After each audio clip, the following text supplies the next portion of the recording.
Hello everyone, welcome to our YouTube channel Delta online classes. इससे पहले वाली video में हमने मात्रक पद्धतियों के बारे में डिस्कस किया था और इस वीडियो में हम डिस्कस करेंगे कि किस प्रकार मात्रक पद्धति की सहायता से किसी सूत्र की सत्यता की जांच की जाती है।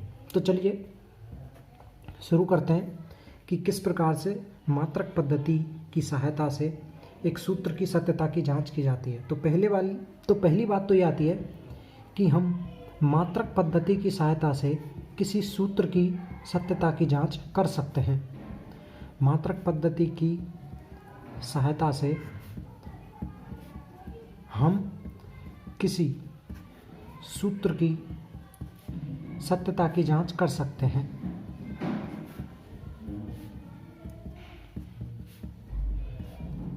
अब देखते हैं कि किस प्रकार से हम किसी सूत्र की सत्यता की जांच करते हैं। तो उसमें सबसे पहले ध्यान रखने वाली बात है कि हमें अचर मानों को हटा देना है, क्योंकि अचर मान की कोई इकाई नहीं होती है। यानी कि जो हमारे अचर मान हैं वो मात्रकहीन होते हैं।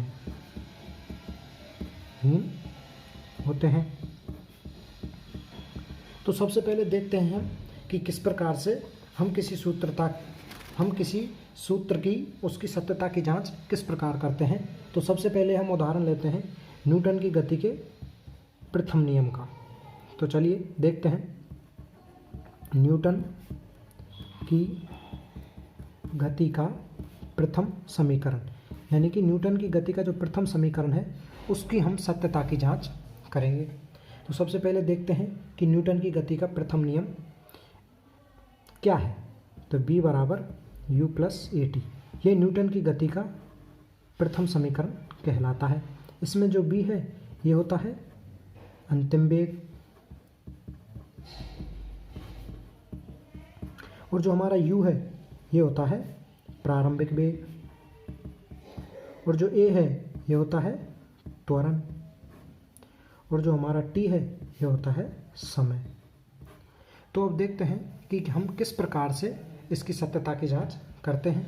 तो सबसे पहले हम क्या करेंगे, सबसे पहले हम B का मात्रक देखेंगे। B का मात्रक क्या होता है, क्योंकि ये है वेग, तो वेग का मात्रक क्या हो गया, मीटर पर सेकेंड। ठीक है, इसके बाद हम देखते हैं U प्रारंभिक वेग का क्या मात्रक है। इसको ये भी वेग है, तो वेग का मात्रक क्या होता है, मीटर पर सेकंड, ये हो गया। इसके बाद देखते हैं हम त्वरण का मात्रक क्या होता है। त्वरण का मात्रक होता है मीटर पर सेकंड स्क्वायर, ये हो गया। इसके बाद देखते हैं हम समय का मात्रक क्या है। तो समय का मात्रक हो गया सेकंड। अब इनको हम फॉर्मूले में रखते हैं। तो देखिए बी का क्या हो गया, मीटर पर सेकेंड, बराबर यू का क्या हो गया, मीटर पर सेकेंड, प्लस ए का क्या है, मीटर पर सेकेंड स्क्वायर, और टी का क्या है, सेकेंड। तो सेकेंड से सेकेंड कैंसिल हो गया, एक यहाँ पे क्या आया, मीटर पर सेकेंड बराबर मीटर पर सेकेंड प्लस मीटर पर सेकेंड। अब कोई राशि मीटर पर सेकेंड में है और मीटर पर सेकेंड में, तो उन दोनों राशियों का योग भी मीटर पर सेकेंड में ही आएगा। तो मीटर पर सेकेंड बराबर मीटर पर सेकेंड। इसका मतलब क्या हुआ कि यहाँ पे ये हमारी राशि संतुलित है, यानी कि जो हमारा फॉर्मूला है वो यहाँ पे संतुलित है। इस प्रकार हम सत्यता की जांच कर सकते हैं। अगर आपको एग्जाम में कोई ऐसे प्रश्न दिया जाए और सत्यता की जांच करवाए, तो आप उसी प्रकार से जो चीज़ें हैं उनके मात्रकों का उपयोग करके और उस समीकरण को संतुलित करें। अगर मीटर बटे सेकंड बराबर मीटर बटे सेकंड आ रहा है, तो ये हमारी सत्यता की जांच कंप्लीट हो जाती है। अगर मीटर बटे सेकंड बराबर मीटर स्क्वायर बटे सेकंड स्क्वायर आ जाता है, तो ये हमारा समीकरण संतुलित नहीं होता। तो चलिए चलते हैं अगली स्लाइड पे। अब देखते हैं न्यूटन की गति का दूसरा समीकरण।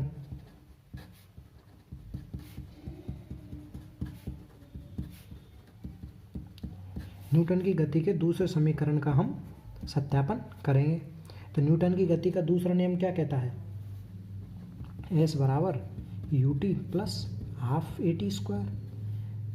तो हम क्या करेंगे, इसमें से अचर को हटा देंगे, क्योंकि अचर की कोई इकाई नहीं होती है, अर्थात अचर का कोई मात्रक नहीं होता है। तो क्या करेंगे, एस बराबर U T plus A T square. अब देखते हैं यहाँ पे एस क्या है। एस है हमारा विस्थापन, यू क्या है, प्रारंभिक वेग यानी कि वेग है, टी क्या है हमारा, समय, ए क्या है हमारा, त्वरण, और टी स्क्वायर यानी कि टी क्या है हमारा, समय। ठीक है, तो इन सभी के मात्रक रखते हैं इसमें। तो विस्थापन का मात्रक क्या हो गया, मीटर, क्योंकि ये दूरी होती है और दूरी का मात्रक क्या होता है, मीटर। ठीक है, अब देखते हैं u प्रारंभिक वेग, तो वेग का मात्रक क्या होता है, मीटर बटे सेकेंड। ठीक है, इनटू टी, टी क्या है, समय, समय का मात्रक सेकेंड, प्लस ए त्वरण, त्वरण का मात्रक मीटर बटे second square, into T square. तो टी का क्या हो गया, सेकेंड, और स्क्वायर है तो स्क्वायर। तो सेकेंड स्क्वायर से सेकेंड स्क्वायर कैंसिल, सेकेंड से सेकेंड कैंसिल, यानी मीटर बराबर मीटर। यानी कि जो हमारा समीकरण है वो सत्य है, यानी कि यहाँ पे इसकी सत्यता की जांच हो जाती है। अब देखते हैं हम न्यूटन की गति के तीसरे समीकरण को। न्यूटन की गति का तृतीय नियम। अब हम न्यूटन की गति के तृतीय नियम का सत्यापन करेंगे। तो देखते हैं न्यूटन की गति का तृतीय नियम क्या है। न्यूटन की गति का तृतीय नियम बी स्क्वायर बराबर यू स्क्वायर प्लस 2as। सबसे पहले हम क्या करेंगे, इनमें से जो अचर है उसको हटा देंगे। अचर क्या है यहाँ पे 2, क्योंकि अचर का कोई मात्रक नहीं होता। बी स्क्वायर बराबर यू स्क्वायर प्लस एस हो गया। अब देखते हैं ये क्या क्या है। बी यहाँ पे क्या है, अंतिम वेग है। ठीक है, यू क्या है, प्रारंभिक वेग है। ठीक है, ए क्या है, त्वरण है, और एस क्या है, विस्थापन। हमें इन सब के मात्रक पता है तो उनको फॉर्मूले में रखते हैं। देखिए बी स्क्वायर, तो बी का क्या होता है, मीटर बटे सेकेंड स्क्वायर है तो स्क्वायर लगा दीजिए, बराबर यू स्क्वायर मीटर बटे सेकेंड, यानी कि प्रारंभिक वेग का भी मात्रक मीटर बटे सेकेंड होता है, स्क्वायर है तो स्क्वायर लगा दीजिए, प्लस ए का क्या होता है, मीटर बटे सेकेंड स्क्वायर। एक हमारा यहाँ पे क्या है, त्वरण।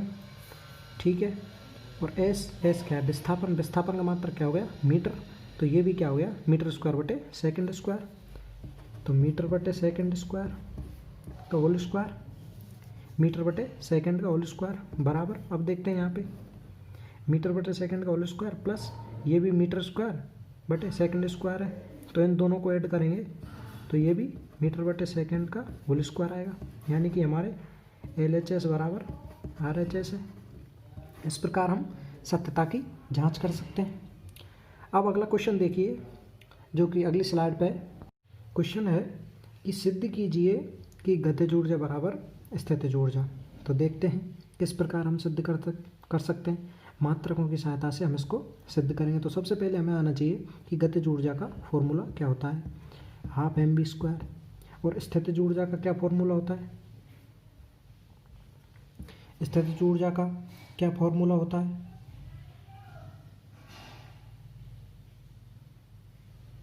तो देखते हैं mgh। ठीक है, अब हम देखते हैं कि इसमें हाफ क्या है, अचर है, तो इसको हटा देंगे, इसका कोई मात्रक नहीं है। अब देखते हैं m, जो क्या है हमारा द्रव्यमान। द्रव्यमान का मात्रक क्या होता है, किलोग्राम, इनटू ये क्या है, वेग। वेग का मात्रक क्या होता है, मीटर बटे सेकंड। ठीक है, तो यहाँ पर रख दीजिए मीटर बटे सेकंड, और ये स्क्वायर है तो इसका होल स्क्वायर कर दीजिए, बराबर। अब देखते हैं ये क्या है, m का मात्रक क्या हो गया, किलोग्राम। जी का क्या है, जी क्या है हमारे यहाँ पे त्वरण है, ग्रेविटेशनल फोर्स है, ग्रेविटेशनल फोर्स त्वरण, ग्रेविटेशनल एक्सीलरेशन सॉरी। ठीक है, तो ये हमारा क्या हुआ, गुरुत्वीय त्वरण है, गुरुत्वीय त्वरण। तो गुरुत्वीय त्वरण का भी मात्रक क्या होता है, मीटर बटे सेकंड स्क्वायर। ठीक है, तो यहाँ पे मीटर बटे सेकंड स्क्वायर पुट कर देंगे। इसके बाद क्या आता है हमारा एच। एच क्या होती है? ऊंचाई। तो ऊंचाई को हम किस में लेते हैं? मीटर में, ठीक है, क्योंकि ये भी लंबाई है और लंबाई का मात्रक हमेशा क्या होता है? एम के एस पद्धति में मीटर। आपको इसमें एक चीज़ बहुत याद रखने वाली है कि अगर आप मात्रक एम के एस पद्धति के यूज़ कर रहे हैं तो सभी मात्रकों को एम के एस पद्धति में यूज़ करना होगा। अगर सी जी एस में कर रहे हैं तो सभी को फिर सी जी एस में करना होगा। हम इनको एम के एस पद्धति में लेके कर रहे हैं, ठीक है। तो ये यहाँ से क्या हो गया? किलोग्राम इंटू मीटर बटे सेकेंड का होल स्क्वायर बराबर यहाँ क्या हो गया? किलोग्राम इंटू मीटर बटे सेकेंड का होल स्क्वायर ये हो गया, यानी कि LHS बराबर RHS। तो ये हमारा प्रूव हो गया कि ये दोनों ही ऊर्जाएं हैं। अगला क्वेश्चन देखते हैं हम। ये बहुत ही इम्पोर्टेंट है और मोस्ट है, ठीक है। अब देखते हैं क्या है।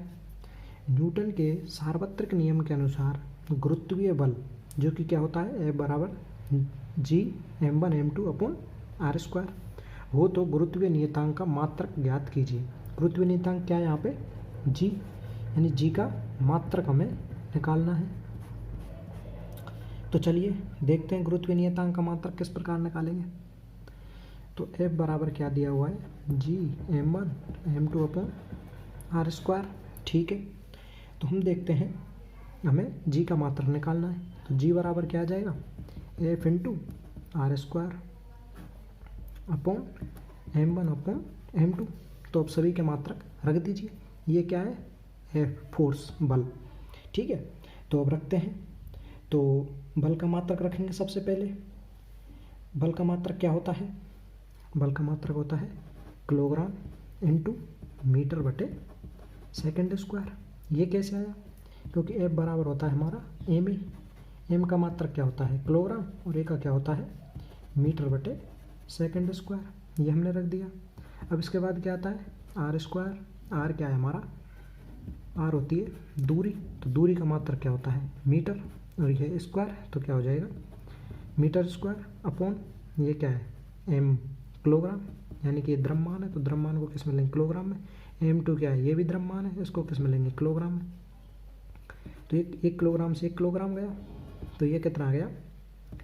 m3 upon second square into kilogram, ठीक है, आ गया आपका।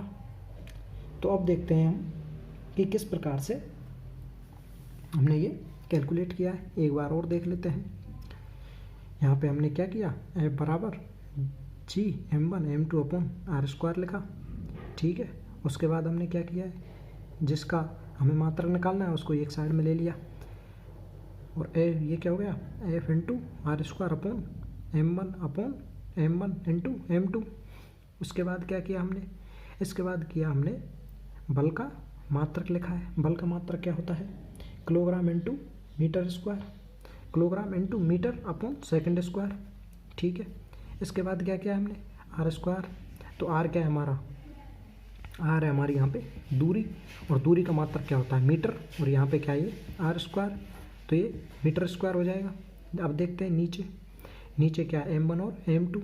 तो m1 का मात्रक क्या हो गया? किलोग्राम, और m2 का भी मात्रक क्या हो गया? किलोग्राम, ठीक है।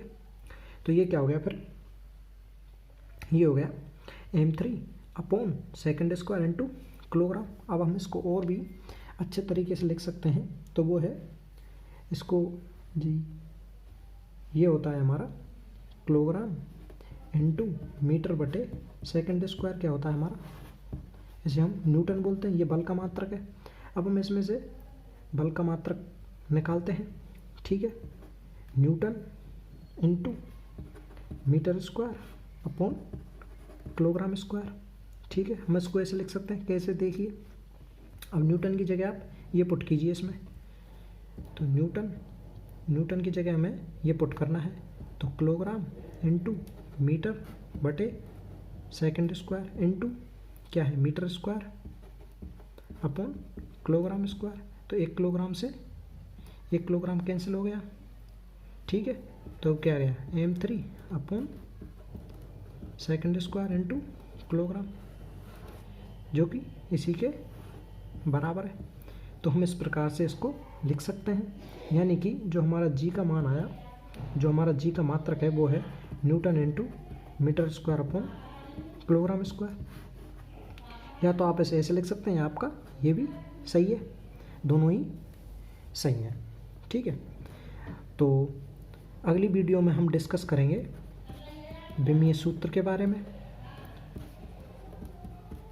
अगर आपको ये वीडियो अच्छी लगी हो तो आप हमें लाइक करके सपोर्ट कर सकते हैं। धन्यवाद।